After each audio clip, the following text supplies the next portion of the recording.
Just be happy with what is on the horizon. Be happy with the fact that we are about to have a football team like we have never had in this city before.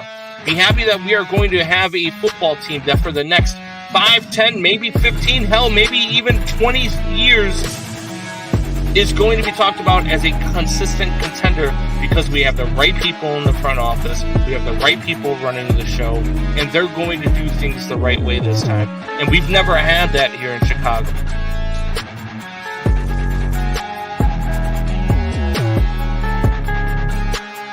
Abused stepchildren. We don't believe the next guy isn't going to kick the shit out of us like the last guy did. That's fair. That's fair. Everybody's writing Fitz gibberishes today, and they're all better than mine.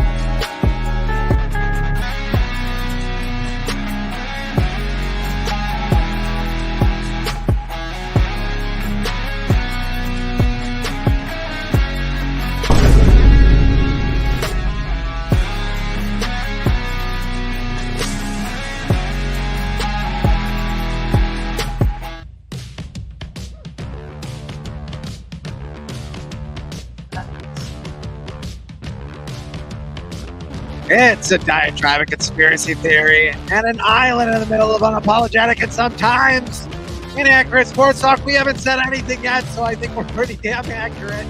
Except for I'm wearing a goddamn White Sox t-shirt. But here we go. Like a rock that causes a ripple and a pond that washes to shore. Like the beating of a butterfly's wings that creates a tsunami on the other end of the world. Or like Hitler's failed Venice art career that sets the world on fire.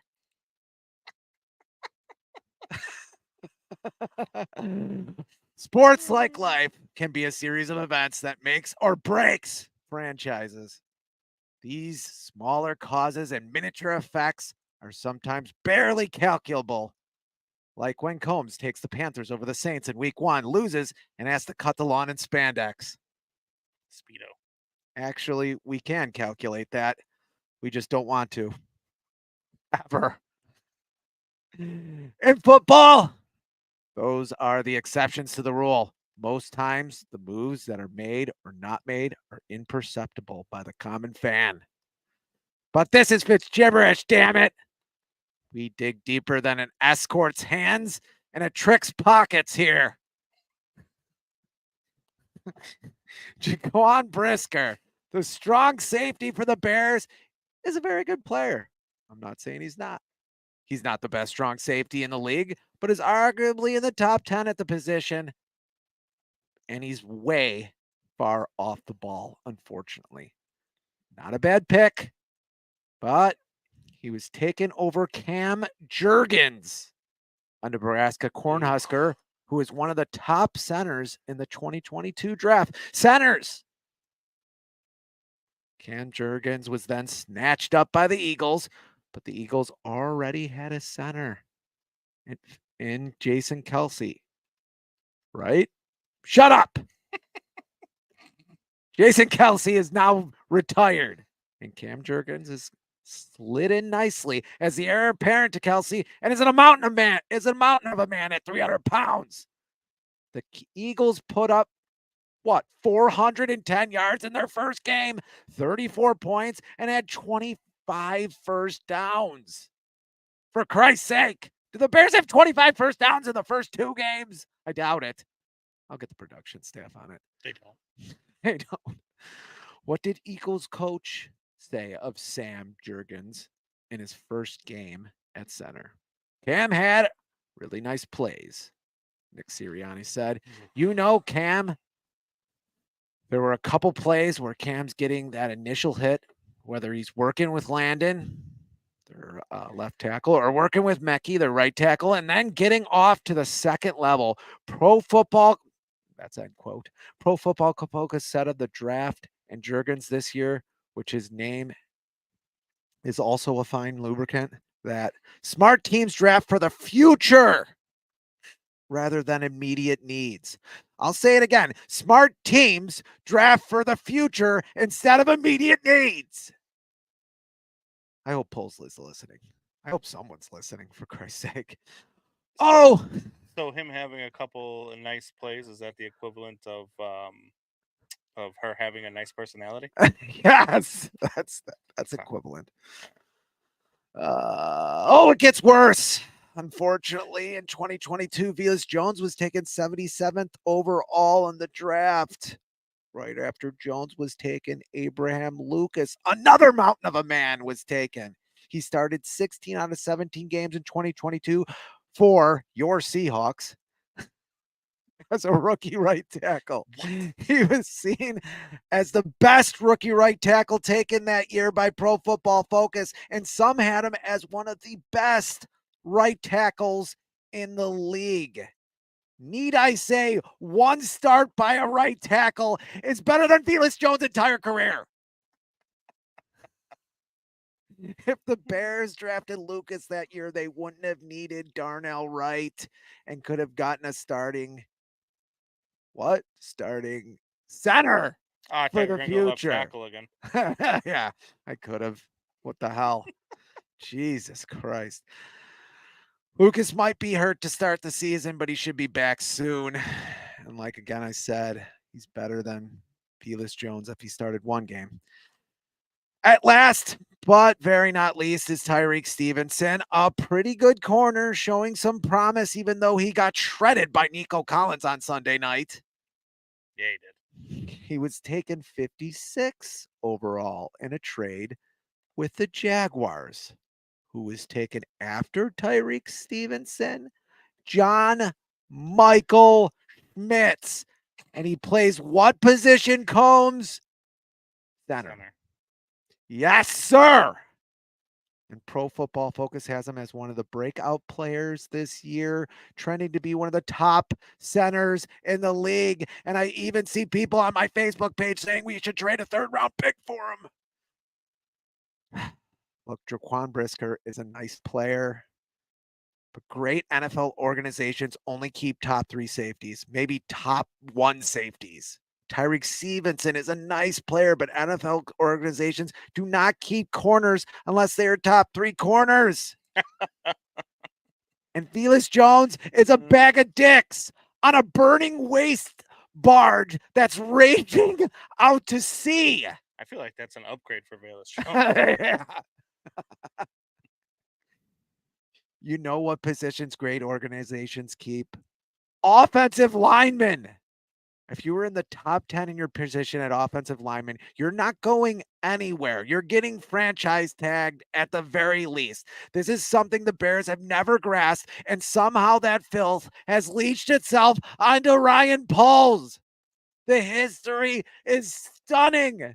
Jay Cutler got sacked 10 times in one half on October 4th, 2010, which I believe is still a goddamn record. September 26, 2021, Justin Fields sacked 9 times in his first career start. I give a couple of those to Nagy, though. You talk a lot about sacks in your Fitzgibberish. I like sacks. And on Sunday night, September 15th, 2024, Caleb Williams was sacked 7 times and pressured an amazing 36 times. I don't even know if that number's accurate, but I think it was around there. I was wrong at the beginning of this gibberish. This is not imperceptible. This is right in your face, Bears. And this is a reason you've never been able to develop QBs. You ruin them like heroin did to Robert Downey Jr.'s career in the 90s. Thank God for Iron Man. Combs? Yeah, no, well written, well done, well said. Wow. It's the first time in a couple months. Well, I mean, I don't know why I checked my watch. It's the first time you've made sense on Fitzgibberish in a long time. But, you know, it's... Look, dude, let me ask you a question. I know the offensive line is really, really, really bad. However, let me ask you a question. If 3 weeks ago I had said to you, the Bears are going to be 1-1 heading into week 3 with a win over the Titans and a 1-score loss to the Houston Texans. Mm-hmm. Would you have taken it? Yeah, I would have taken it. But again, you have to watch the games and see what they're going to do in the future. I don't have a lot of confidence And another thing about an offensive line that I didn't mention in the gibberish, and then I'll shut up and let you talk since I've, taken the first 10 minutes of the show, is that you can't fix it in the middle of the year. Yeah. No, they're not going to magically learn how to block. No, they're not going to magically learn how to do things that they just, quite frankly, are not talented enough to do. Without calling out any names, I was able to speak to a former Bears coach this week at the radio station. Head coach? Not going to say. Okay. And so I was able to talk to him privately and say, hey, what are you seeing from what would you do if this was your team? And his first comment to me was, these guys wouldn't have made the team if I was the head coach. Oh, Jesus. So that, to me, I was like, oh, wow. Okay. I said, do teams, because I want to know these things. Do teams evaluate, in which they ended up using this question on the air, do teams evaluate their roster during the season? Do they talk about, hey, this guy's really, really bad. How do we fix this? Or do we paint it? Yeah, exactly. Nate Davis. And so he said, yeah, no, they absolutely do that. They absolutely do talk about the players and where they're at. And as a coach will go to his coordinator and be like, look, and this will be with the GM in the room, and he will say, hey, look, what else do you got to teach this guy? Because this guy isn't picking it up. He's not learning what he needs to learn. And so I just got distracted by patting Thomas. I don't know what that means. Don't even. But anyway, I'm sitting there and I'm listening to him talk, and I'm just like, wow, this is how a head coach talks. So then I asked him the last question that I asked him before he had to get on air with a much bigger personality than myself, apparently, because I can't get on air. But anyway, so he's before he goes to talk, the last question I asked him, I said, if you were the head coach, would you call him out to the public? Would you say stuff? And he said yes. He's like, but there's a difference between me and other coaches in this league and other guys who are head coaches in this league. Some of us have balls and some of us don't. And I was like, fair enough, because you're not going to make it to that level with a guy who doesn't care enough to call you out. Mm-hmm. You know what I mean? Like, why are you sitting there and treating the fan base like they don't understand what's going on? Now, look, I'm all, because I've argued about it on Facebook all week. 75%. What else did you talk to Dave Wannstedt about? His growing mustaches? It was not Dave Wannstedt. He's been trying to grow a mustache for over a quarter century. It was a former Bears coach who will remain nameless. Okay. Anyway, God. You ever heard of anonymous sources, Jeremiah? It's an anonymous source. We got sources and a production staff. I'm growing sources anyway. But at any rate, like a chia pet? Yeah, sort of. You ever have a chia pet? So you've got to be able to call. You've got to do something. And if these guys don't respect you enough to do it, like if you're let's say Dave Wannstedt, let's say Mike Ditka, let's say Lovie Smith. These guys call a guy out. They get back in the locker room and they're going to have a talk with the guy.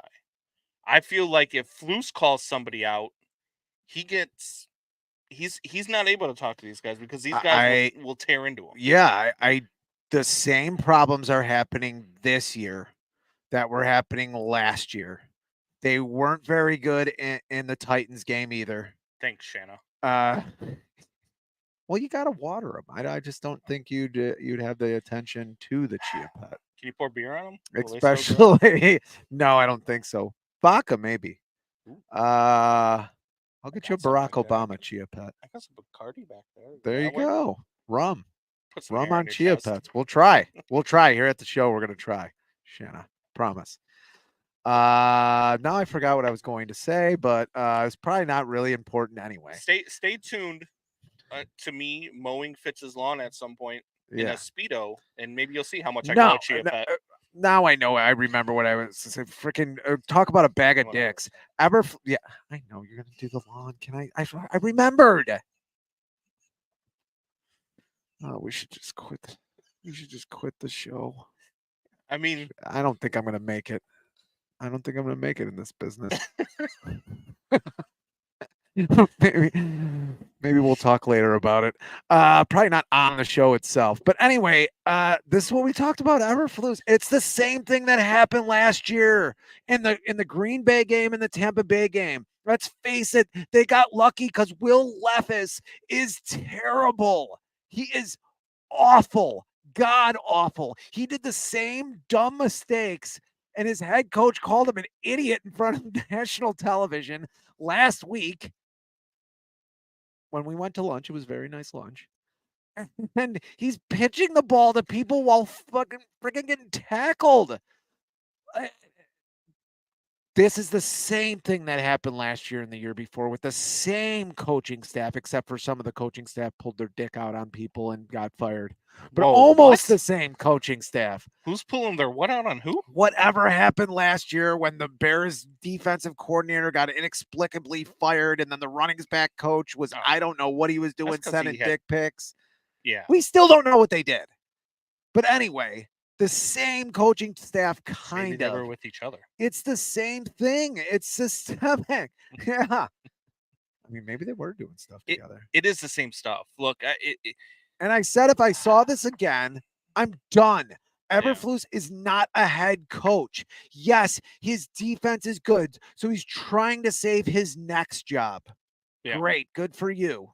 Another coach that's trying to save his next job. Well, we said this when Eberflus was saying he was being retained. Like, how many head coaches have you ever seen that have been able to retain their job after having to fire their entire staff, after losing 2 coordinators mid-season for conduct detrimental to the team off the field? Yeah. You've never seen that before. You've never seen... One guy was his best friend for like 20 years. But here's the thing. Ryan Poles needed a yes man. Ryan Poles needed a yes man. Ryan Poles needed a guy that he could control. They were never going to get Jim Harbaugh.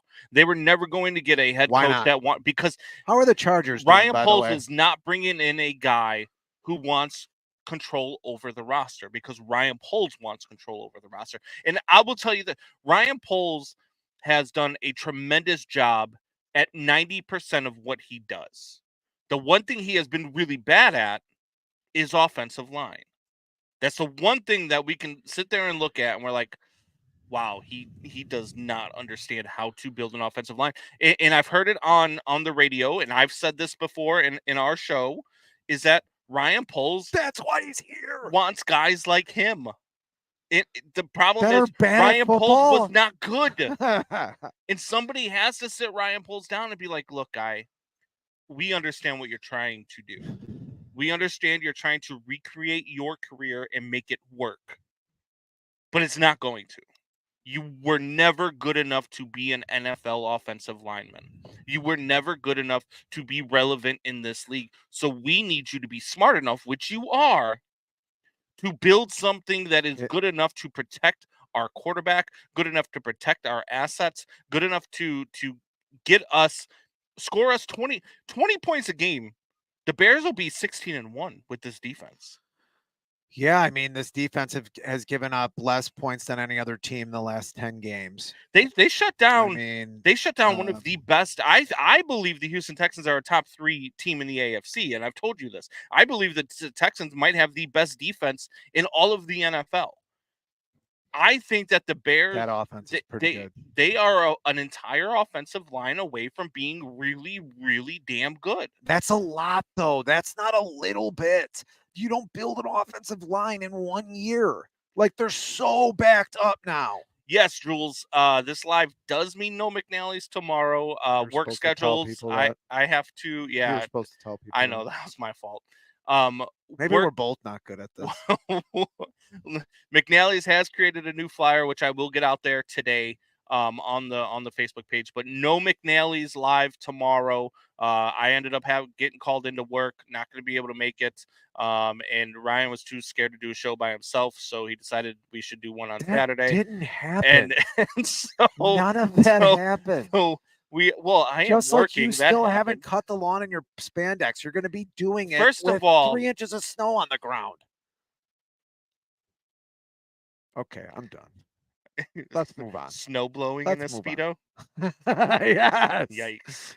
Anyway, that is happening. I just gotta wait for the Speedo to come in the mail. What do you want me to do? I mean, I'm gonna show up. Nicole's gonna see it. Nicole's gonna shoot me. Everybody's supposed to believe you don't have a. Yeah, she probably is. Just a pellet gun. She's gonna shoot me. She's gonna be like, "Who is this guy out there? Who's this fat ass in the Speedo mowing my lawn? I have a kid in the house. What are we doing?" Yeah, I know. On this show. I know. To get viewers. I know. This is gonna drive people away. You understand that, right? No, like we're gonna post this. People away. It's and people are going to see this. I don't know. There's a lot of weird fetishes on the internet. This could be the takeoff point. There's Look, if me mowing a lawn in a Speedo gets us to make money, there has got to be a. I'm about to mow everything in a Speedo. I'm gonna have to mow my lawn in a Speedo, aren't I? On 107th and Kedzie. Yeah. During like rush hour. During rush hour. Yeah. Yep. When the light right here turns red and everybody stops. They're gonna have a few accidents out there, I would think. Yeah. I would think. When the sun reflects off your pale skin and blinds a driver. Christ, Megan.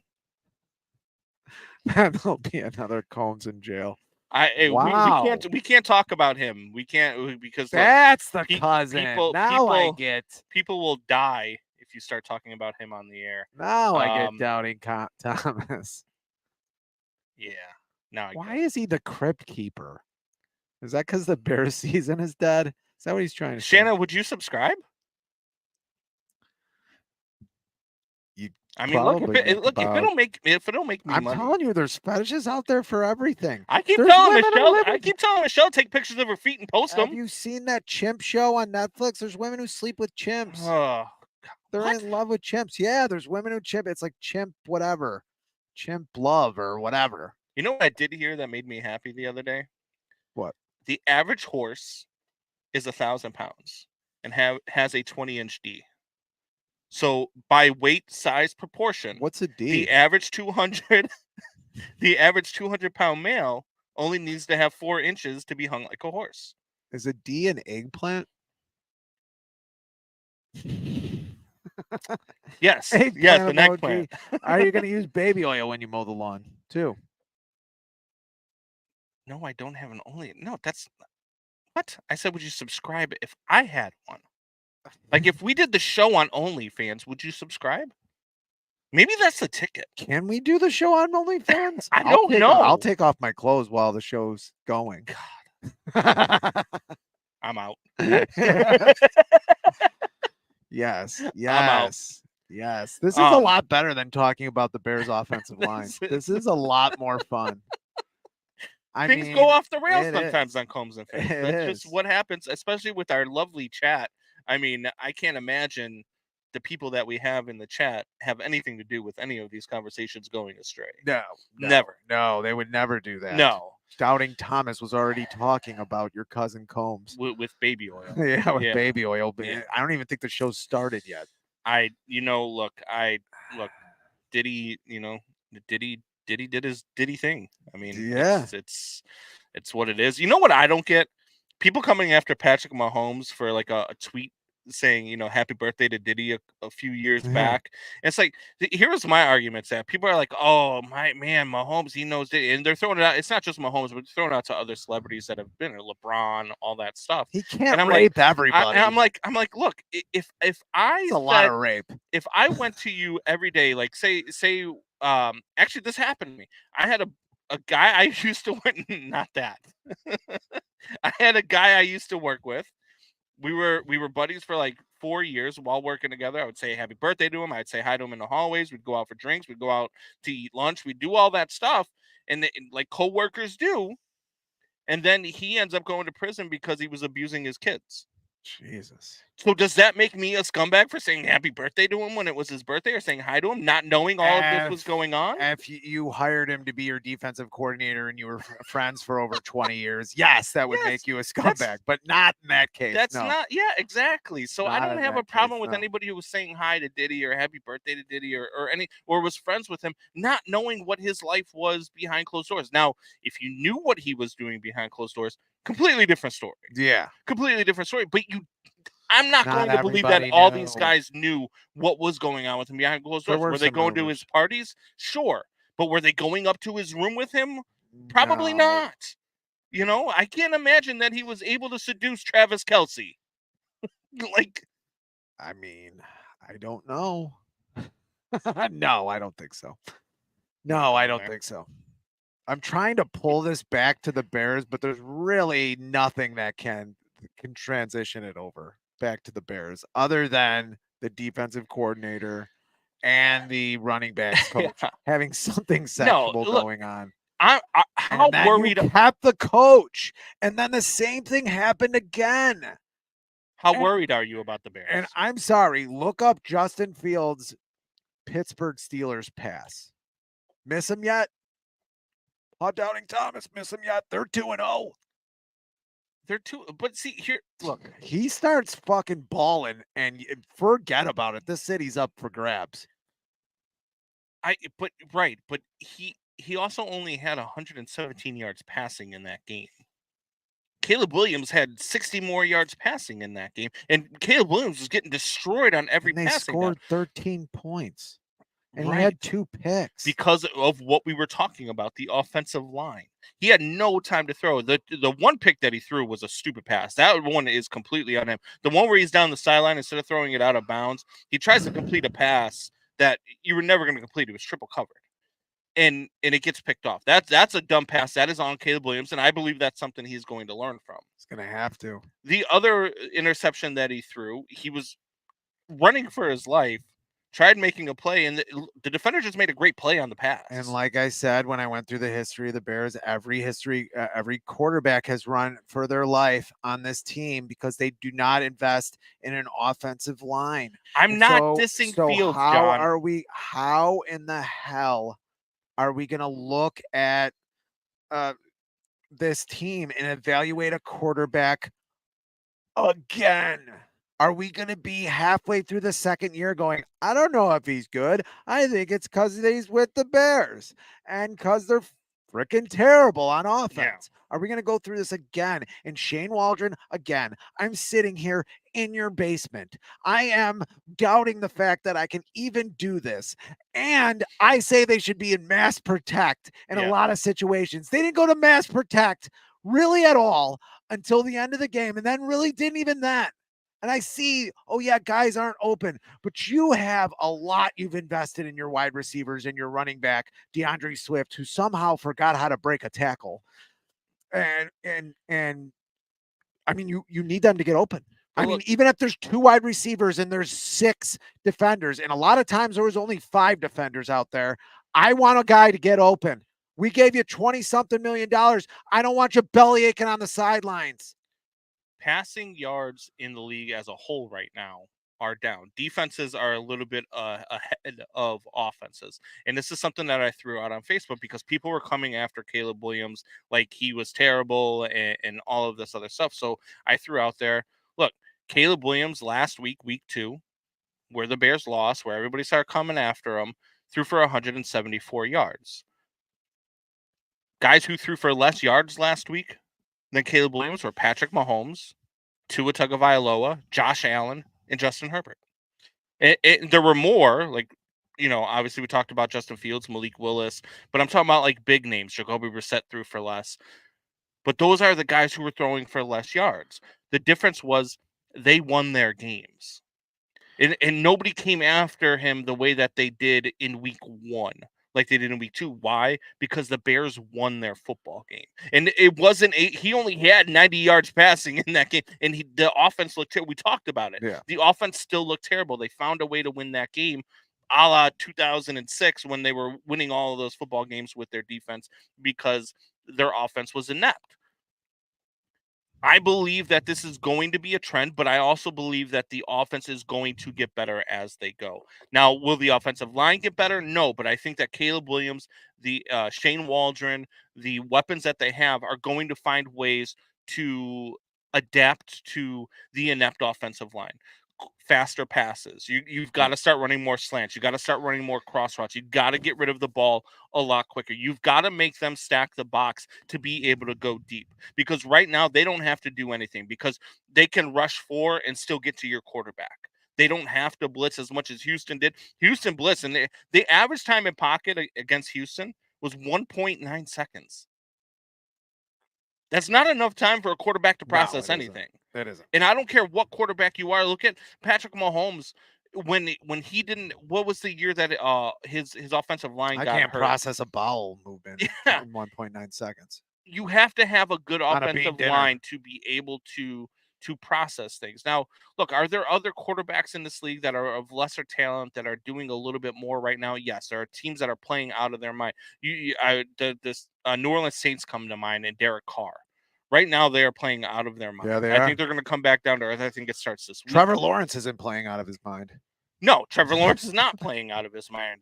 But they are, I mean, you have to have an offensive line in this league to be able to work.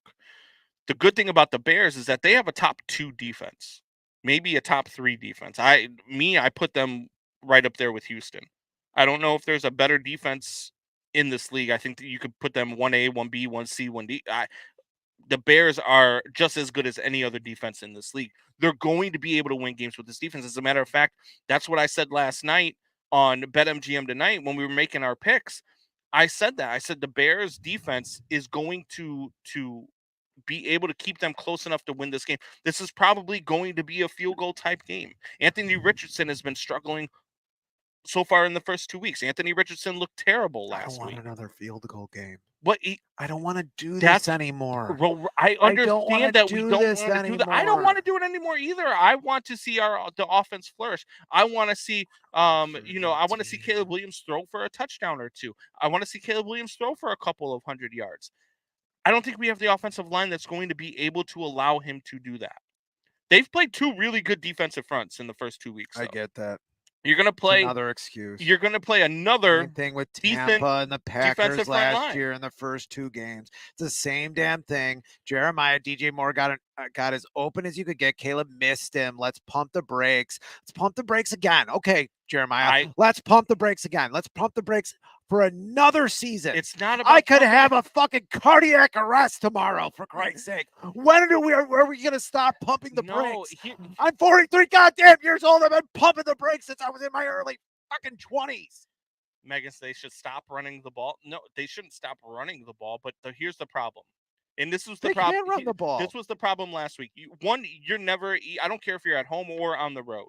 You're not going to be able to run the ball through the guards because these guards can't block to save their life. The center can't block to save his life. He's getting pancaked by guys smaller than you and me. So you're not going to be able to run up the middle. You've got to run off the edges. The problem is in away games, and Olin Kreutz tweeted this out too, in away games, you go with a silent count 90% of the time because of the crowd noise, especially in a place like Houston, especially in a place like Indy, and some of these other places you're going to go. You have to go with a silent count. The tackles are going to be late to the ball on a silent count. Yeah. It's going to be hard to run it off of the edges as well. So that's where you've got to be more inept at running crossing routes. So that way they have to worry about more than just you running the ball. You mean Aaron Rodgers' favorite play, the crossing route, the 5-yard run crossing more route? slants, run more. Go Tom Brady with it, with Julian Edelman and all of those guys that he had. Yeah, he wouldn't even get the slot. He wouldn't even get the laces on the ball. He made Hall of Fame wide receivers off of running slant routes, and you knew they were going to run it, and you still couldn't stop it. That's what you have to do. You have to spread out defenses, and that's what they have not done yet. I love that's it what when I you analyze. That's what I have not seen. That's what I have not seen Shane Waldron do yet. I have not seen him call for more slants, for more crossing routes, for more quick patterns. You have not seen that yet from Shane Waldron, and that has to change. And that's where they have to go to them and be like, hey, you've got to start doing this. That's where it comes into account, whether it is Matt Eberflus, whether it is Ryan Poles going to him and being like, hey, look, I want to see you trying this. And if you don't try this, we're going to go find somebody who can, because you're not going to last here. Jules checks in from rubbing Jordan Love's hurt knee. Bears fans have a savior complex when it comes to QBs. QBs are one team. And Packers fans have a complex of nobody else can find a quarterback other than their franchise. Yeah.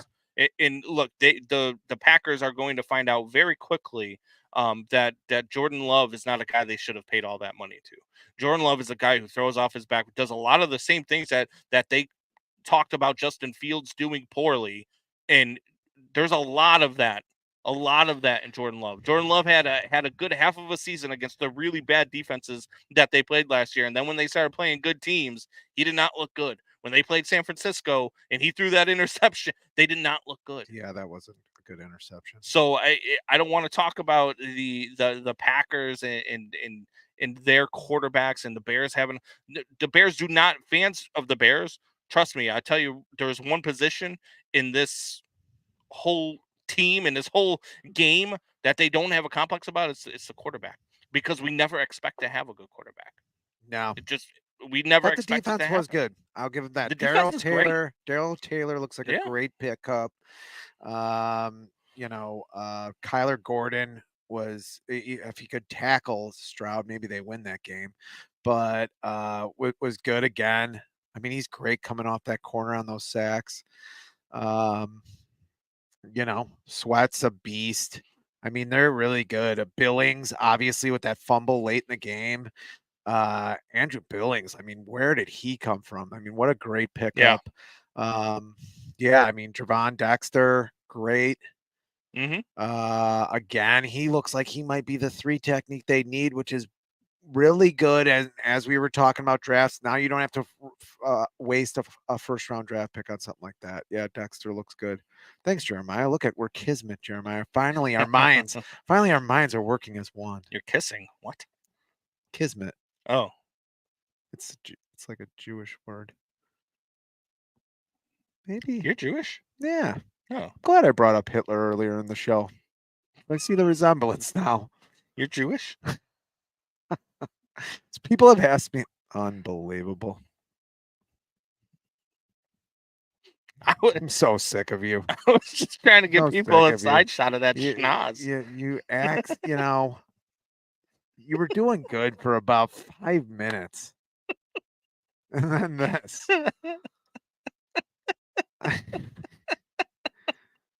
It's just, look, I was just trying to let people in on the fact that you're Jewish. I didn't know you were Jewish. Do you want to listen to Jerry Reinsdorf again? No, that's the last thing I want to do. Jerry Reinsdorf. Look, let's finish on a Bear, because I got some stuff to say about the Cubs and Sox too. Can we just have you readjusted? You were what, 10-7? Yeah. Have you readjusted the record yet?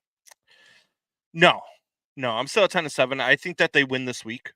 I think they find a way to win. I don't know if it's going to be pretty. I don't know if it's going to be by more than a touchdown or more than a field goal.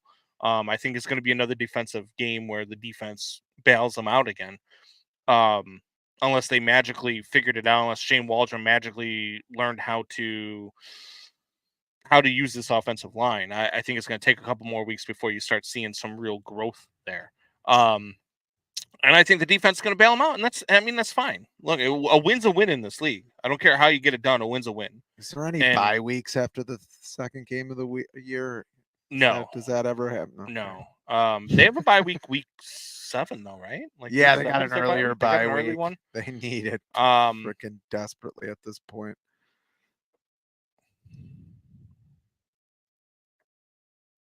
Just John Fitzgibbon, just certain male bar owners in metropolitan area. I think Rye is Jewish.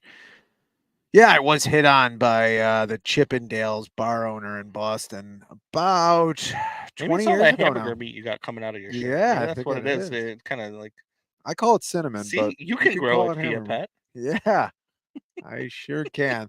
I threw a whole lot of vodka on that. This 100 proof. It puts hair on your chest. It really does. Years, yeah.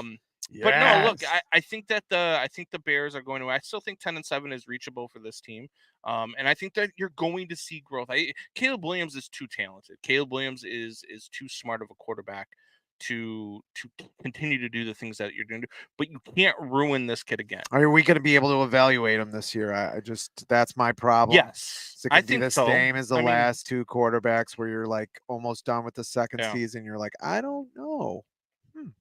Megan TV says, who won the Combine Challenge? I won the week. Yeah. So Ryan Fitzgibbons is going to be doing the Combine Challenge. And so we are now 1-1. Fitz won the first one, so I'll be mowing lawn in a Speedo while he does his 4.240. Is that what you said you run? 4.640. Yeah, sir. I mean, you don't get to drive your car. Better be a good stopwatch. You know that, right? Get one of those really good stopwatches because it's pretty fast. Yeah, and I'll just start it. I'll just start it when you get halfway. On the hood of my car. I'll start it when you get halfway. Is that what we're doing? If I pull a hamstring, I think the bill is going to be in the mail, Downing Thomas. I mean, I hope your insurance is really good. Doctor, if I tear an ACL, it's true. Yeah, I'm going to go all the way up to Grand Rapids. So burn his house to the ground. So I'm looking at the chat. See, we've got a few people in the chat. How about we go with Shanna this week? I don't know. How about we let Shanna pick the punishment? And again, the rules, Shanna. I want no slow-mo video of either challenge. You lie, Megan. You so want a slow-mo challenge of the lawn mowing. Don't lie. It's okay. I know Doubting Thomas is listening, but you don't have to lie. Yeah. I mean, like, I'm gonna jump up, do some jumping jacks, and you want slow mo. I don't want any of that. Blind. Anyway.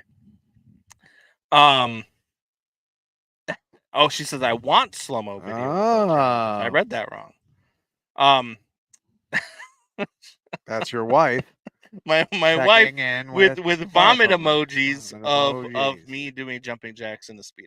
That's exactly what you want from your wife as a comment. Shed about that's 2-3 amazing. pounds by then. Yeah, it's it looked pretty good. Thanks, I appreciate it. I mean, I am going with the sugar-free Celsius now. Trying to lose some weight before I have to do this, so like my entire gut doesn't cover the entire Speedo. Yeah, but you want to see some of it. Yeah, people will think you're not wearing anything.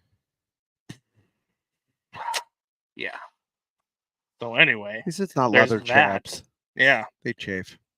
They do chafe. Not that I know that for any reason. Yeah, right. I don't know what the hell you do in your bedroom. Anyway, it's weird. It's weird. All right, so let's go White Sox Cubs before we get back into, and we'll let Shanna, think about her punishment. Yeah, all right. I'll see you guys there. Oh God, here we go. He's yours. No, you can't take it back now. You already put the puking emojis up. Yeah. Oh God, no. We're already doing a Speedo, Shanna. You got to be. Come on, be original. We're already doing a Speedo one. Be a little bit more original. I don't have a stripper pole in this state either. She really wants us to do this show on OnlyFans. Yeah. All right, so look, we'd make $0. You want to start with White Sox, or you want to start with Cubs? Fans. We could start with White Sox. They suck. We're done with the White Sox. Right. No, we're not, because the White Sox have 118 losses. Yes. They have 7 games left. 121 would set the new record. 120 is the record for most losses. No, I'm really like not, and you're going to find out that I'm not. You're addicted to this drug. We're hating of just pushing the White Sox fan down. We're not. You're going to find out that I don't like this as much as you think I do. Okay. So I'll see. 118 losses, 7 games to go. In order to not set the record and just tie the record, they would have to go 5-2 in their final 7. In order to not even tie the record, they'd have to go 6-1. And going 4-3 or less than that breaks the record. They've got 2 games left. They've got 2 games left against the San Diego Padres, who are fighting for their playoff lives.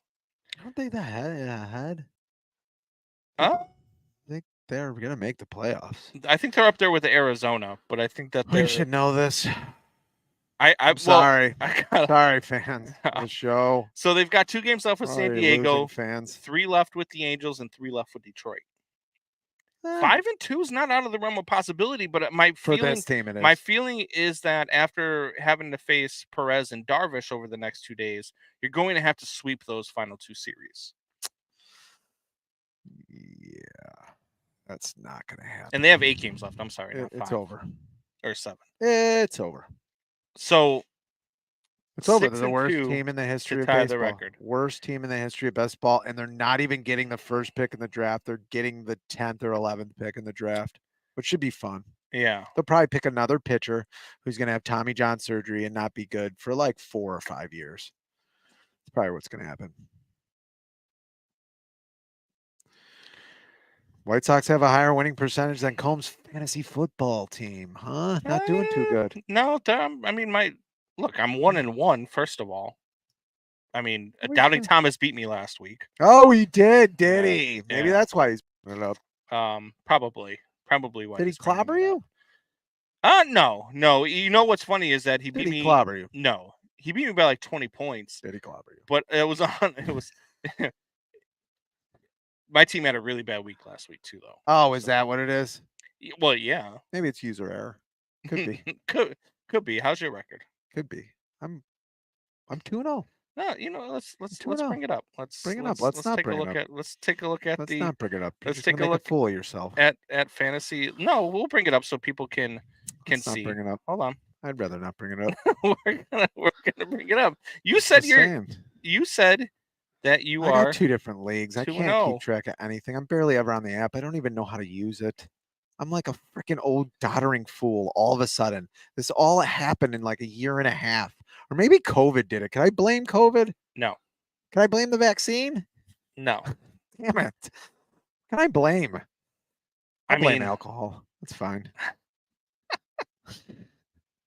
All right. Let's see. Where is my team? Let's see. Here we go. Jesus Christ. You produce a show? I know. Well, I had to look everybody just sit around. Do they take a commercial break when you have to do something? I am actually playing Jeremiah this week too. Oh boy! Yeah, so I can't lose 2 weeks in a row to these 2 Here we go, guys. Jeremiah falling asleep in the bathtub probably this week, and he'll still beat you. Let me go ahead. Probably. Okay, that sounder sucks. Let me share the screen so that everybody can see what our fantasy league looks like. Usually people just show stuff. They don't like talk about it the whole time. Shut up. Alrighty there. Let me put Doubting Thomas beat you by 21 points. I wouldn't say you got clobbered, but it's pretty damn close to being clobbered. It's in Clobberedville. It's in Clobberedville. Is that even a place? Jeremiah says his whole team is on the IR. So last week against Doubting Thomas, Caleb Williams had a bad week, but Anthony Richard was terrible. Anthony Richardson got me 9.86 points. Good, be terrible again. Young man. Kyron Williams was good. Breece Hall was good. Michael Pittman Jr., because Anthony Richardson was so bad, got me only 5 points. Xavier Worthy was bad. Don Kincaid was not spectacular, and he had a good week. So I had a bad week at the same time he had a good week. It is what it is. But let's look at the league standings, shall we? Where are the league standings? We don't have standings. Yeah, we do. There we are. League standings. So Doubting Thomas and you, and both 2-0. Sham Southern Mafia. Yeah, it's a college friend. Are all 2-0. Yep. Adolf. I'm playing Sham. Megan, me, and She Wants the D, which I believe is Shanna, are all 1-1. My God, Shanna.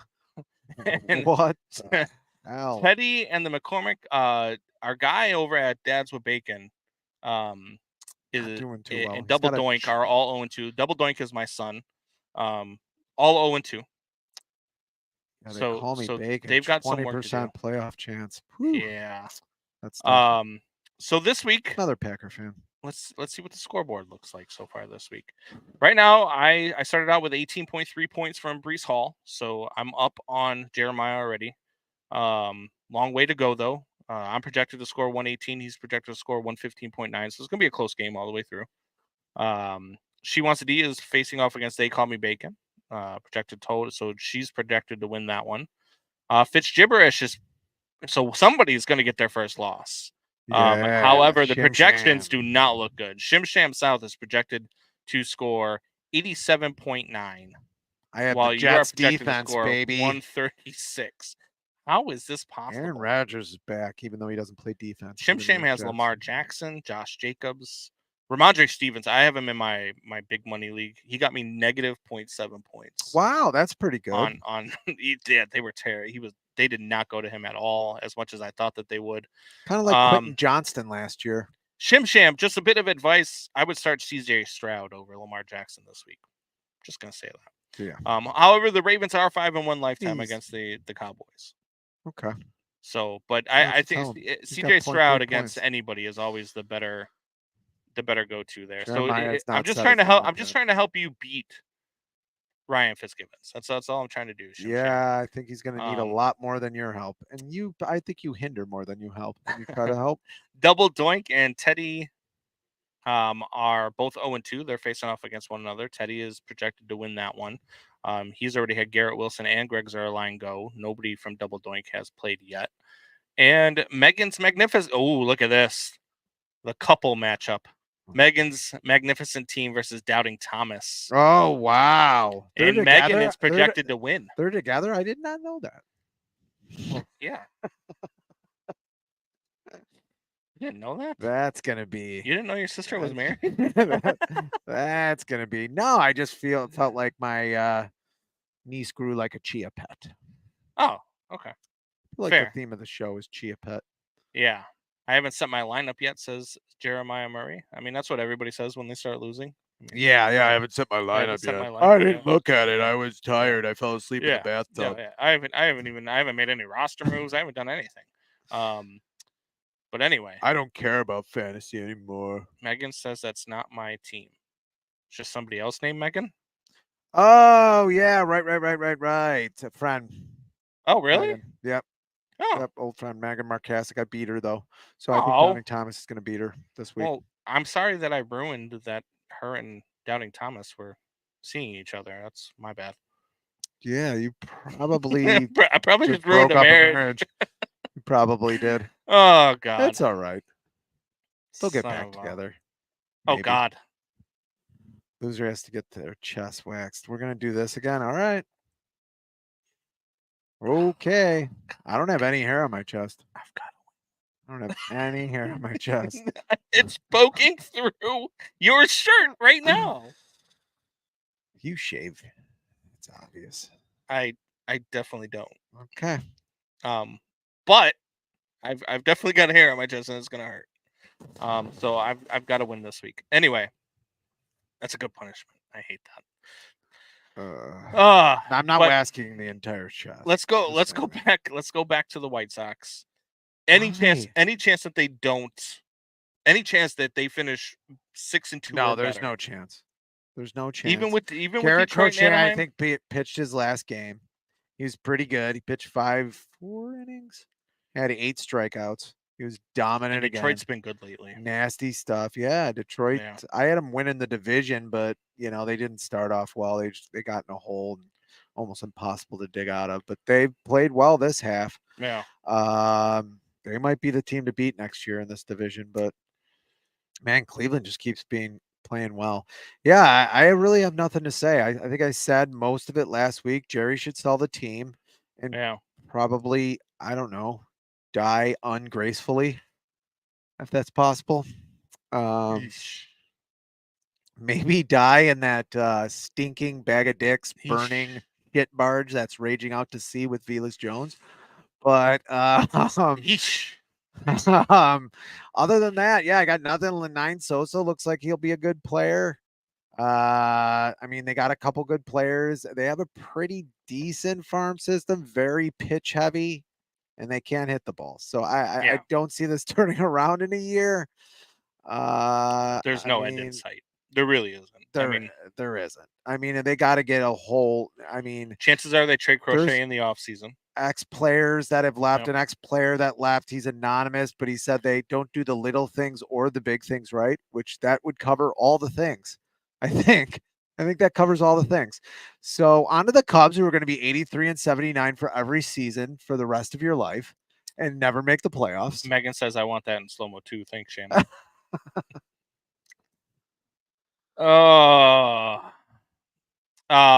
Detroit on a tear since the injury of Javi. Yes.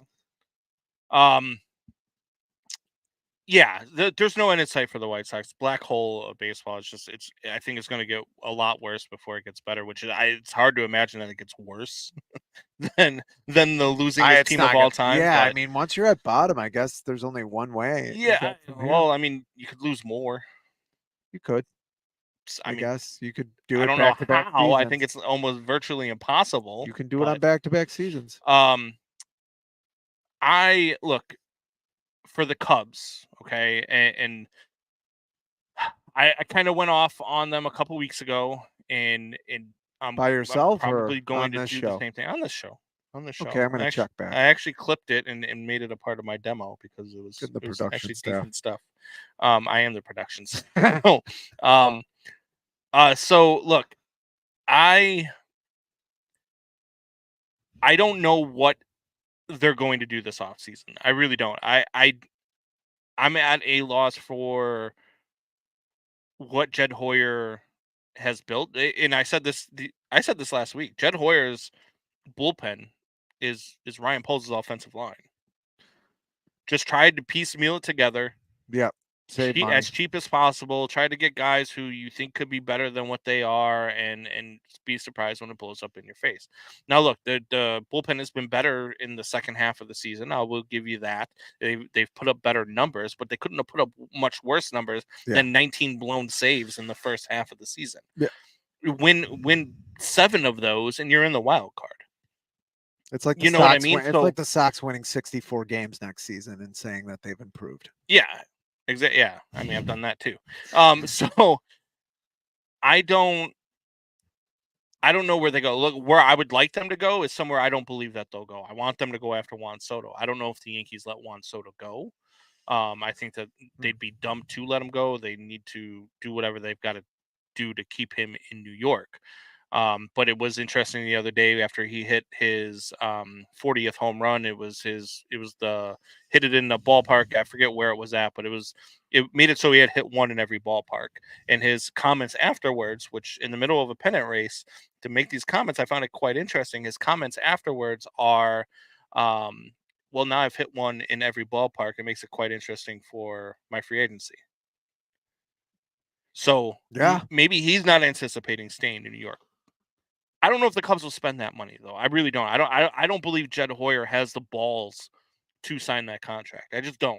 He hasn't shown me anything over the course of his tenure that says that he's willing to go get the guy in free agency, that he's willing to go get the number one guy in free agency. And he proved that with the shortstops. He proved that with Dansby Swanson, who, by the way, hit a home run yesterday. It's great that you start showing up and start hitting the ball once the team is out of the race. When it doesn't count. Yeah.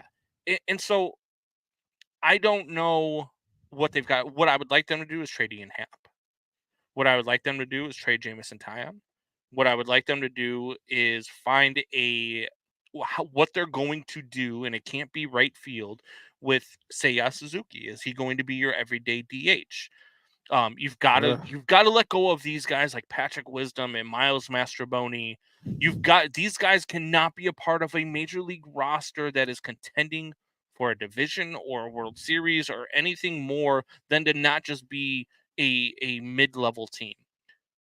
The Cubs have so much work to do, and they've got some really hard decisions coming up. I don't know which way Jed Hoyer goes with it. It's going to be very interesting, and you're either going to it's going to go one of two ways this offseason. I'm either going to be really, really happy with the moves that he makes, or I'm going to be calling for his head, because there is no reason, and it shouldn't even be happening on the South Side. And this is where I was talking about earlier. You're going to know that I'm not happy with the way that the things are going with the West Side. Baseball in this city, fan bases in this city, whether it's the White Sox or whether it's the Cubs, deserve more, deserve better, deserve to not be treated like they are a small market city. And I'm sick and tired of saying that on this show. I say it all the damn time. We are not a small market city. The baseball fans in this city deserve better. When you see a Bears game and that stadium is packed full and they're cheering, those are the same people that in the summertime are in the baseball stands. You see Wrigley Field is still packed. John Fitzgibbons posted a picture last week of going to a White Sox game, and the stands were actually pretty packed. And I can't believe people were paying for a ticket to go see that team and paying for parking. Like, it's insane to me. This city deserves more. I don't know that we're going to get that. I don't know that Jed Hoyer has the intestinal fortitude to go and do what it takes to build a championship contender. Yeah. And if they are in the same spot next year, if they are an 83 win team again next year, Jed Hoyer and our fearless manager, who don't even get me started on Council. I can't do it. I get angry, man. Like, I've seen Seiya Suzuki take so many strikes outside of the zone this year and not say a damn word, and you just staring down an umpire doesn't scare anybody, man. Go out there and get run. Go out there and yell. Go out there, change something. Like 150 pounds soaking wet. I don't care. Go be a manager, man. Go show some emotion. Go show that you are alive. Go show that you have your players' backs. Stop pinch hitting Patrick Wisdom in every damn game. Stop pinch hitting Miles Mastrobuoni in every damn. You're never going to get anywhere doing it. If they are in the same spot next year, Jed Hoyer and Craig Counsell need to go. They just do, because it's not Jed Hoyer. I'm already 95% of the way out on. He can change everything this offseason and build a championship team. But as of right now, like, I don't even want him to go into this offseason being able to be the one that makes the moves. I just don't. He just seems to be an executive, and this seems to be a front office that has been doing this for a while, even when they were successful, that is more interested in looking like they're smart than looking like they're good. Yeah. And they would rather draft a player and develop him and be like, look what we did. Aren't we great at our job? Than just go out and spend the money that they are printing.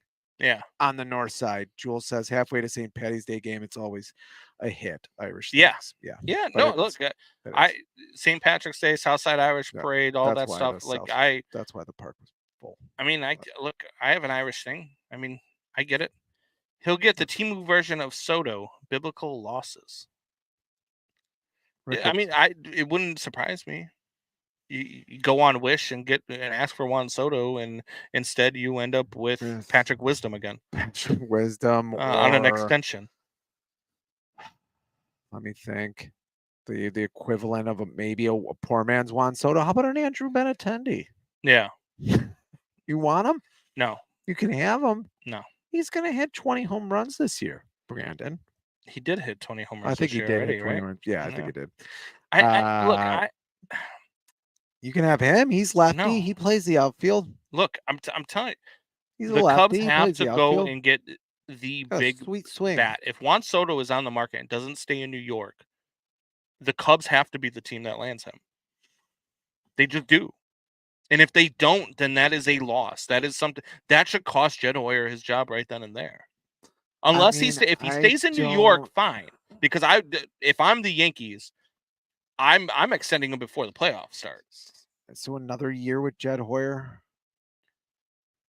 Another year waiting for Pico Armstrong to be good. No, Pico Armstrong's developing. Pico Armstrong is, dude.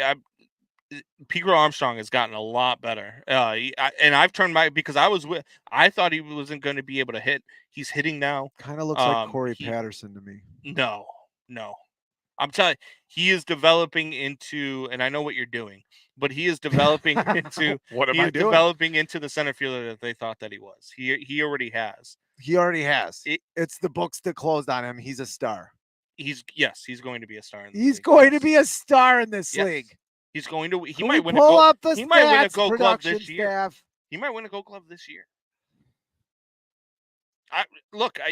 You're clearly not watching the Cubs games.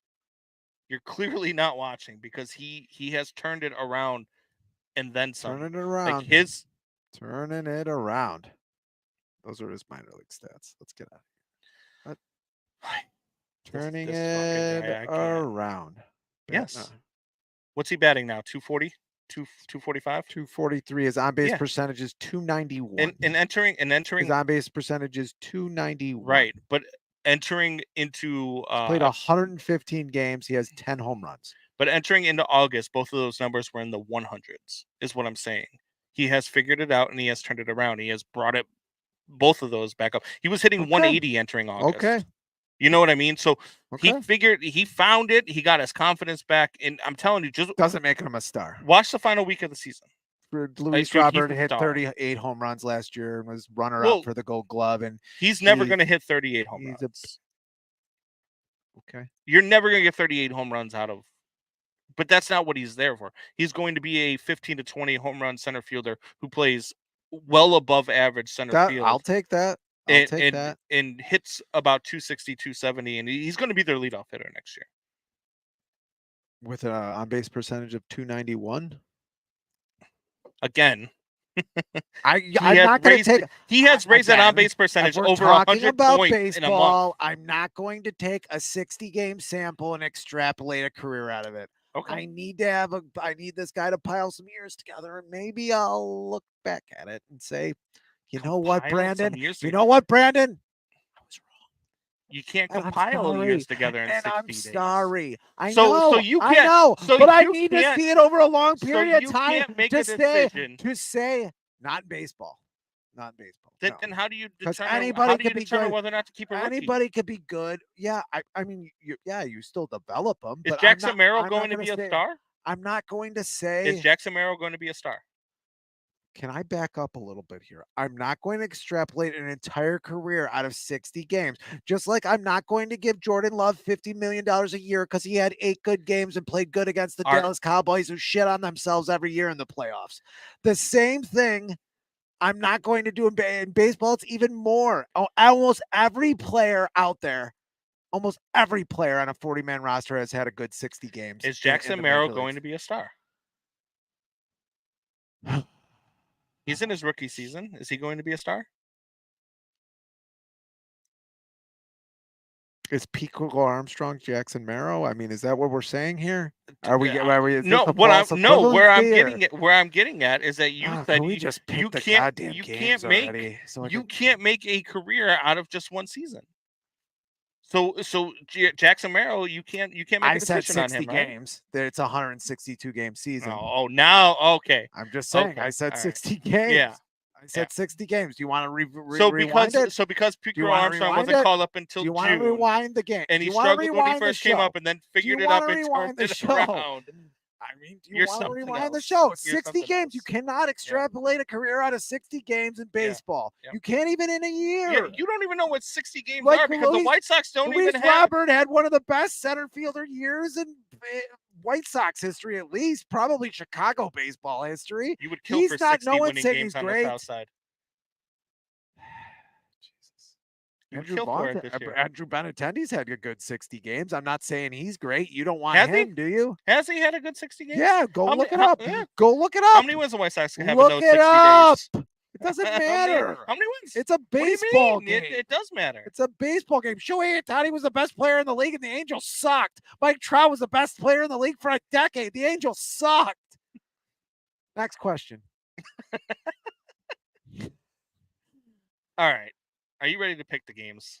Yes. Why? Megan says he's baiting you, Combs. Don't fall for it. The future? Hey, Doc, we better back up. We don't have enough road to get up to 88. Roads? Where we're going, we don't need roads. Hey, Doc, we better back All our lives hang by a thread. Now we've got a man waiting for sentence. But ain't it the truth? You take your chances with the law. Justice is only a roll of the dice, a flip of the coin, a turn of the wheel. This is the Wheel of Death. And here we go.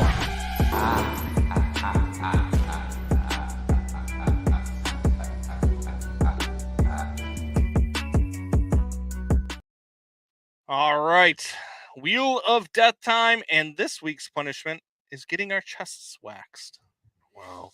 Jesus Christ. A lot on the line. This can be something like we don't have to order anything, right? We don't have to order a Speedo. We don't have to prepare our bodies to run a 40 or do any of this stuff. So this is actually drills, something we can do is. next week live on the show. And just have somebody wax our chest. And I'm pretty sure Michelle would be more than happy to do it to either one of us. Yeah. That's great. Yeah. That's going to be awesome. Yeah. I can't wait. This is going to be amazing. All right. So we're going into the winter. Let's start it off with the Giants and Browns. The Cleveland Browns are a 6.5 point favorite at home against the Daniel Jones-led Giants. The Giants have been abysmal, and it looks like the Cleveland Browns had a death rattle. 6.5 points is a lot, but I'm going Browns. I got to write these down. So you're going Browns minus 6.5. I am with you on that, actually. I'm going Cleveland too. Anytime I can fade Daniel Jones, I fade Daniel Jones. Yeah. And so I'm going to go with Browns minus 6.5 as well. I'm only going to write down the ones that we picked different. Titans and Packers in Tennessee. And Tennessee is actually a 3-point favorite against the Packers. Wow. Are you kidding me? It's going to be really hard to take Will Levis in this game. Really hard. Guy's an idiot. Their defense is really good. So what? The Packers defense is pretty good. I'm taking the Packers. I'm on the Packers too. Damn. Did you watch the show? You watched BetMGM tonight last night, didn't you? Yeah, that's all. Stole all my picks. My life is watch BetMGM. No. Stealing all my picks. All right, so we got Texans Vikings. Houston a 2-point road favorite. I'm gonna go with the Texans. I'll pick first. I'll go with the Texans. I'm gonna take the Texans minus 2 points against the Vikings. They're better than the Vikings. The Vikings have been one of those teams that have just played out of their minds the first 2 weeks. At some point, Sam Darnold comes back to earth, and I think that this is the week with that Houston Texans defense. So I don't think the Texans minus 2. I have to take the Texans too. I don't think they're going to have 2 bad offensive weeks. I just don't see that happening. So then we got the Saints and the Eagles. The Saints playing some really good football early. The Saints are a 2.5 point home favorite. I'm going to take the Eagles. You're going to take the Eagles plus 2.5. I am going to take the Saints, and I'm going to give up the points. All right. I think the Saints have been really good. And so I am going with the Saints, and I'll give up 2.5. I think they can win by a field goal, if not more. We'll see. Yeah, absolutely. We'll see. You get the Eagles plus points. I mean, that's a good one. We'll see, Rip. Steelers and Chargers. Steelers are a 3-point home favorite. I'll go first on this one. Okay. I'm going to take the Chargers. I'm going to take the points. Am I. You son of a bitch. I'm going with Jim Harbaugh until the wheels fall off. They're doing pretty good. I wonder You're doing this on purpose. Team. I wonder what coach I wanted in the offseason. They were never going to get him. All right. So now we got the Buccaneers and the Broncos. The Buccaneers are a 6-point home favorite.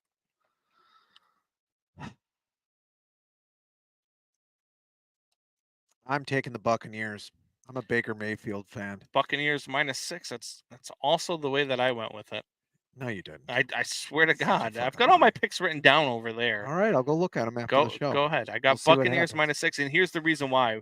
Tampa Bay at home Baker Mayfield, since he's been a Tampa Bay Buccaneer at home, 9 home games as a quarterback, 2,300 yards passing with 14 touchdowns in 9 home games. He plays really well in Tampa Bay, so I think that they're going to beat the Broncos by a touchdown. He's or a more. He's a very good to great quarterback. Yeah, he just is now. I think the Broncos are going to start 0-3 because he's done it over a season and a half. Yeah, that's usually what I wait for. Panthers and Raiders, game of the week that nobody wants to watch. Panthers and Raiders, Vegas, a 6-point favorite. I'm going to go with the Panthers. I'm going to ride with the Red Rifle, Andy Dalton getting his first start. I think that's going to start that again. I think that's going to start something for the Panthers. I don't know if they win this game outright, but I think that they don't lose it by more than 6. So give me the Panthers +6. I'm going with the Raiders. Even though I hate Chris Berman, I can't believe I made that noise out of my mouth. All right. Dolphins, Seahawks. Seahawks are a 4.5-point favorite.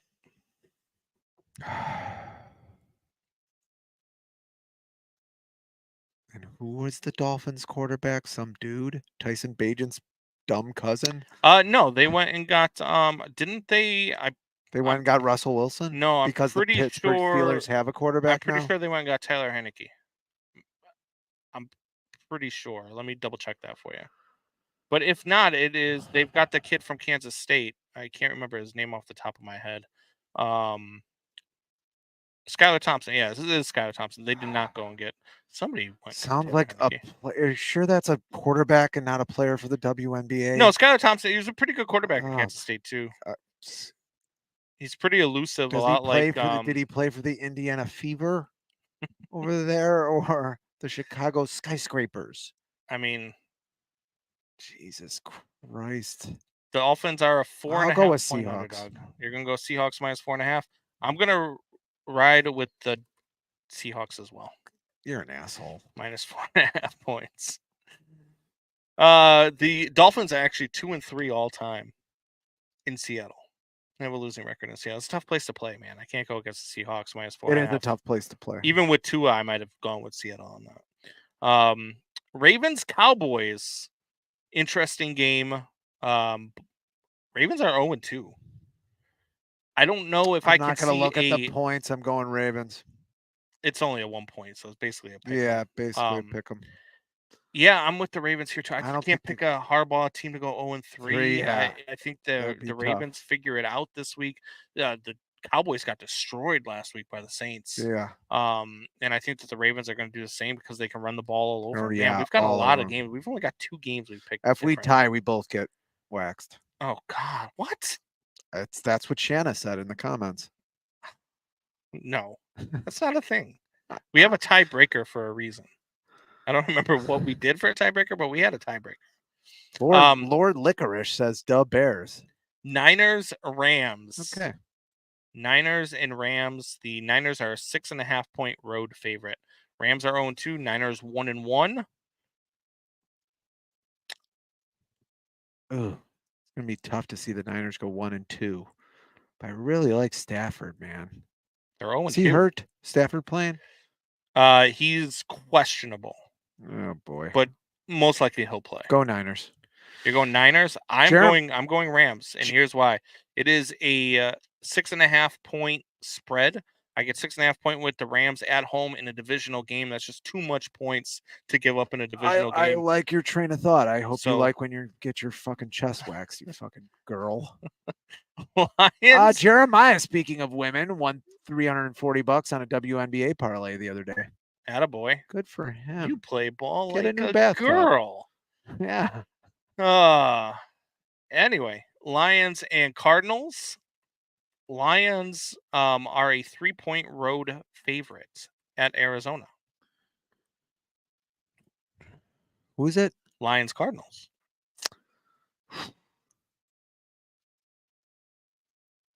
I'm going Cardinals. I like what I see with Kyler Murray and your boy Harrison. I'm going Cardinals as well. You weren't going Cardinals. Dude, I'll go look at it. It's in my bag. Go grab it. It's in my bag right next to the shirtless Pico Armstrong picture. It is. I have the Cardinals because I think that the Cardinals are clicking on all cylinders offensively. And I told you at the beginning of the season, I thought that the Lions take a step back. and I think this was one of the losses that I had. Arizona at home, I just think Arizona is going to beat them. Chiefs and Falcons on Sunday Night Football. Chiefs are Lord Licorice has the 3-point Lions favorite. all day. You want to change? He's the Lord of Licorice. Lions all day, sure. I mean, sure you look, want to change your? No, Okay. good for you. I especially with the points. You got the Chiefs Falcons, Chiefs -3. I'm going. I'm not betting against Patrick Mahomes ever.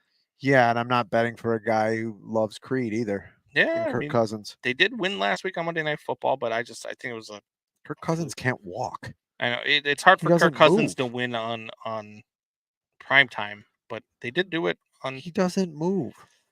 Monday night doubleheader: Jaguars Bills. Bills are a 5-point home favorite against the Jaguars. I'm on the Bills. Why only 5? Do people still like Trevor Lawrence? I don't know. The Jaguars are bad. Terrible. I don't think either one of us were going to pick them. Commanders Bengals. Bengals are a 7-point favorite at home against the Commanders on Monday Night Football. Can they right the ship? They've started 0-2. I'm going to give Burrows one more chance here. At -7. So I'm going Commanders plus the points. Good for you.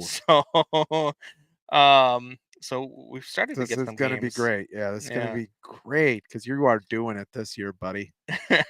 I got the Commanders +7. I think the Commanders defense is good enough to keep them in this game, and their offense has been. I mean, Jaden Daniels has been playing really good. Talk yourself into it. Let's see. Bears and Colts is the final one we have to pick. As always, we always save the Bears for last. Oh, Buck checks in. Bears are a 1-point favorite. What's going on, Buck? Wonder if he has his pants on. Doubt it. Bears are a 1-point favorite in Indianapolis. Or I'm sorry, the Colts are a 1-point favorite in Indianapolis. Basically a pick. 0-2 Colts versus the 1-1 Bears. I'm taking the Bears. I mean, DeForest Buckner's hurt. Latu, the rookie, is hurt. The Bears have some hurt players, but they all kind of suck other than Keenan Allen. Yeah. So I'm going Bears all the way. Yeah, I'm on the Bears too. My reasoning, I think the defense finds a way to win this game for the Bears. I think it's going to be a close game. It's probably going to be like a 17-15 snoozer. But the defense is going to find a way to win this game for the Bears. Hopefully we get one touchdown out of Caleb Williams. It's kind of reassuring that we did this show now, but we could have been doing the same show like 20 years ago, saying the defense might win. This guy, our offensive line stinks. Like, it's the same show. I wonder if 20 years from now we can just rerun these shows, and maybe that's when. Are you okay if we have a repeat of 2005 where the defense is just so good that it outweighs the bad offense? No, I'm not okay with that. They get to a Super Bowl. I said this last year. I'm not okay with that. I'm not okay I don't care if it's 2 games in, Jeremiah, and we're gonna wait until we're all in an old folks home before they're good again. I'm not okay with it. I'm not okay. Period. And I'm not okay with it. Okay. Arthur Brown says Combs. And I don't think anybody should be okay with it. Remember, Seattle struggled against New England. We have more weapons than the Pats. However, that is true. You do have more weapons than the Pats. However, right now you're going to have about the same quarterback. Jacoby Brissett and Skylar Thompson are very similar. And plus, that game was in New England. This game is in Seattle. Seattle's a much different environment. It's a very tough place to play. That's why I went with Seattle. I think, look, if Skylar Thompson can come out and ball out, they can absolutely run all over Seattle. But I don't think that that's going to be the case. A lot of injuries for Miami. Buck has backfield doesn't look good. Buck has Skylar Thompson as a future Pro Bowler. Buck unfortunately, that's in the WNBA. Buck is Kansas State alum, so he sticks with his Kansas State guy, Skylar Thompson. Christ, you're boring. I don't think he's a future Pro Bowler. Go out of the line. Color out of the lines, Buck. Arthur Brown has got the Colts. Arthur Brown, you seem like a refreshing guy. Why don't you join us next week? Skylar Thompson, future Pro Bowl. I got the Colts. Caleb Williams throws for 3 touchdowns and a Bears win. Wow, he's almost definitely lying about that. Doubting Thomas. He's almost definitely lying about that. It's just because he's in his fantasy league or in his fantasy. Do you want to get in on the chest waxing where if Caleb Williams doesn't throw for 3 touchdowns, you join us? You can't do that. You join us? No. I'm saying he joins one of us. He doesn't take it for us. He joins one of us in the chest waxing. We no matter what, we have to do the punishment, but I don't think he can grow hair on his chest yet. He's not that old yet. He hasn't hit puberty yet? No, he hasn't. I'm not sure. Are you saying your sister's a... I'm not saying anything. I'm not saying anything. He meant 3 INTs. Buck has the Colts, the Bears beating the Colts 6-3 by a 3-run home run by Pico Armstrong. Bears defense is better 6-3. 6-3. If I have to watch it, I'll actually be working during the game, so I'm gonna have like I'll be at UA, but I'll have my tablet up. Same thing with tonight, working the late shift over at UA, so I might have the tablet up watching some college football. But yeah, it's if I have to sit through that while I'm working, I'm not gonna be. Yeah, that's you'll at least concentrate on your job for once. Well, whoever's got the which is nice. the host of the show actually has the board next to him. I'm just gonna tell him you got mute because there might be some cuss words flying. Yeah, probably. You don't want that going out over the air. Or I might lose my job. Maybe you do. Which, maybe you revolutionize radio. Look, it's not revolutionizing radio.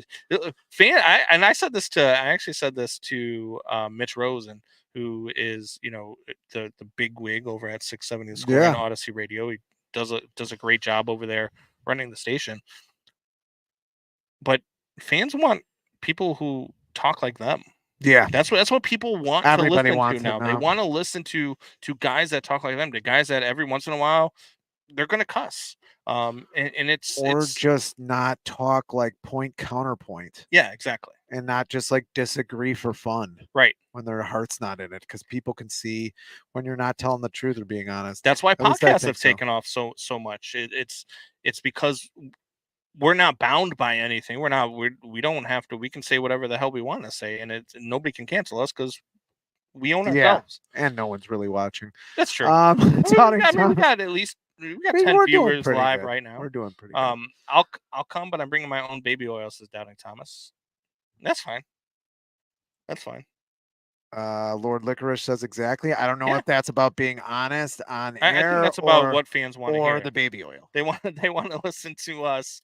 They want to listen to people that are like them. Like if I want to listen to people that are talking like they talk at the bar. That's why people love places like Barstool.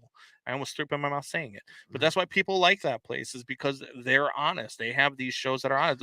I'm kidding. Like I love a lot of the guys at Barstool. I'm not a big Dave Portnoy guy, but I do like a lot of the guys at Barstool. I like to see their IQ tests. Like Big Cat. I love Barstool Big Cat. Yeah, he's great. He seems like a good guy. He's got a lot of good guests. Yeah, Barstool Eddie. I like a lot of those guys. They're not allowed to call me by my last name though. Oh yeah, I heard that, the whole Bernstein thing. It was bizarre. You don't know him like that. Yeah, I know. Dan. That's what the show's called. It's bizarre. I know. It is kind of bizarre. It wasn't. Look, I work with Mr. Bernstein. It was a get off my lawn moment for him. Yeah, it was a get off my lawn moment for him. But at the same time, we live in a world where if he identified as a female and you actually accidentally called him and didn't call him by the right pronoun, you would be the asshole if he was offended by that. So him being offended by you calling him by his last name, it shouldn't be a thing. But at the same time, he just doesn't. You know how you got somebody you just don't like, and it's obvious you don't like them. So anything they say is gonna bother you. Yeah, like my ex-wife. Like it's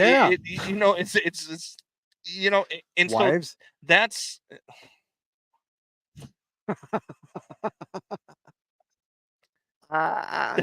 So that's.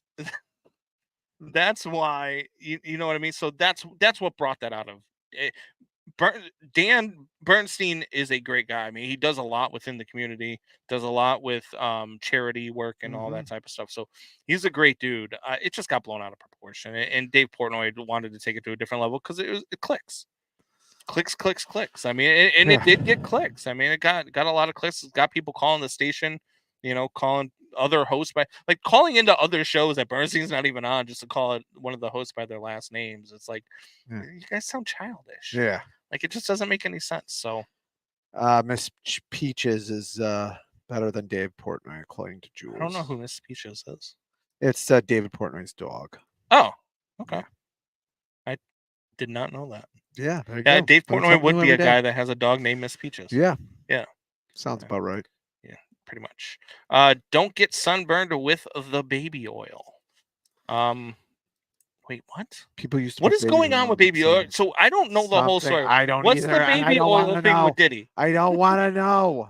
Just for once, I just don't want to know anymore. All right. I don't care what he. Well, I care about the victims, I guess.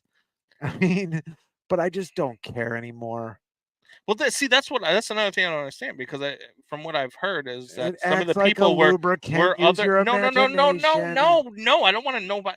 What I'm saying is some of the other like people involved are actual like stars, like Meek Mills, like that's supposedly somebody that he was with. So is me acting like I know who that person is. Well, he's a hip hop artist. Is he one of those? Is he a victim, or were they in a relationship? That's what I don't understand. That's what I don't know. Yeah, is it a guy? Isn't it guys? Isn't it dudes? They found 1,000 bottles of lube and baby. Oh my God. That's a lot. That's a lot of lube and baby oil. Megan TV out there as our reporter. What do you just have like field. Doc in the field? Well, if you want to fill a small pool, but like if I run out of something, if I have something that I enjoy, right? Like let's say Twinkies, right? I buy a box, and then when I run out, you go buy another box. I buy another box. I don't have 1,000 boxes of Twinkies just waiting there. These people are rich. What if you wanted a giant Twinkie that you could run into? What would ever make you think that you would be so low on baby oil and lube that you needed 1,000 bottles? That's a lifetime. That might be 2 lifetimes worth of baby oil. It's crazy how we're talking about baby oil, and part of my Fitz gibberish had Cam Jurgens in it. Baby oil is used for massages in cheap shops, like, rub and tugs. Are we talking about where cheap shots? Is that where? Is that where? Oh yeah, Meek Mills is a dude. Yeah. Well, I'm just saying. And Arthur Brown says he's a victim. I don't know enough about the story. I haven't followed it closely. I know he went to prison. About like, which is why we shouldn't do 2 whole segments. Yeah, younger people and shit. So, whoa, almost. Oh my. Oh God. My goodness. Why 800? Maybe he's opening up stores. He's got to have a shop, right? Like he's selling these things. 800 dildos, depending on the size. It's got to take up some space. And not only, it's got to take. You got to have storage. Are they in boxes? Are they just like spread out across? They could be spread out. One in each, like the I core. Think you put something like that in a box. Like the core, you just got on like a shelf. You walk into a room and randomly on one shelf there's a dildo. Just in case something breaks out. Someone walks into his room. One of his victims walks into his room. He's got like a ladder and like boxes. He tells him to wait a second and goes up on the ladder. Like janky massage places, like Robert Kraft massage places. Yeah. Or like Shanna, how do you know? Never mind. Yeah, it's weird. Yeah, that's very. I mean, weird. This has a Vince McMahon feel a little bit. Vince McMahon is a scumbag. I mean, but apparently so is Diddy. Yeah. But we knew that a long time. I mean, Diddy way worse. Yeah, I mean, he got his best friend killed. He arranged the murder of Tupac. Allegedly. Sheesh. Allegedly. Get the tinfoil hat on. For Christ's sake. It's not. They've been investigating this for a couple months now. So this is actually happening? Yeah. Apparently, there's proof. And no wonder why he made it to the top of the music industry in America. Yes, like places Robert Kraft would go. The way you like Twinkies, did he? I mean, what do you expect by a kid? What do you expect by Jeremiah, who talked about midgets? God, I can't even say it. Little people, man. Little people. I'm sorry, Tyler Buckner. Oh my God. Unbelievable.